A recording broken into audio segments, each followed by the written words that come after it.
Hey everyone, so this is my review on Arrow Season 5, Episode 2 called The Recruits. And basically what this episode is about is that Oliver teams up Evelyn Sharp, Curtis, and Wild Dog to sort of all start to train them to become part of Team Arrow. And in flashbacks, Oliver is still working to try and become a member of the BRAFTA. And this was a really great episode that had a lot more to it than I was expecting it to have. I was mostly expecting this episode to be all about, like, Oliver working with these new recruits to try and form them to be what he wants them to be on Team Arrow, which that was a chunk of this episode, but there was so much more to it than I was expecting, where there was a lot of other stuff going on while he was doing that. I really like seeing all, like, the training moments with him working with the group and them, like, not liking him.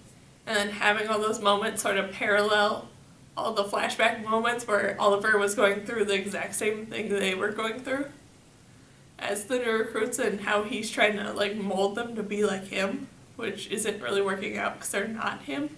It was a little annoying to see the new recruits complaining about how things weren't going their ways.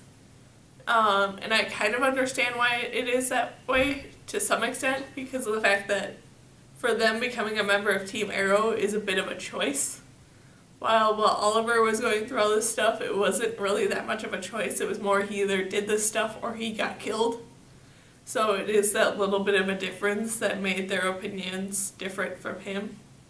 Ragman was really cool to see in this episode, and I was kind of expecting him to be more of a fighting force against Oliver for a little bit longer than he was. But still, it was nice to see him, and I'm hoping to see more of him in the future, because he did kind of join Team Arrow to some extent. And then all the scenes with Thea at the mayor's office was really cool, especially all the moments with her and Quentin. But it was a little confusing in my mind, because I thought everyone kind of knew that Quentin was drinking again, and it wasn't like this big sort of secret between Quentin and Oliver, that apparently it was. And then I really liked the joke that Quentin sort of made at the end of all his scenes, where he made the joke of that maybe Star City picked the wrong queen to become mayor, because Thea's basically being mayor while Oliver's off being the Green Arrow. And then all the scenes with Deagle, I was not expecting to see at all, but now that I have seen them, I love them so much, and I really can't wait to see how all that's going to turn out for him. And I do have to say, overall, I really enjoyed this episode and I absolutely loved it. So, yeah, that's my review of Arrow Season 5, Episode 2, called The Recruits. So,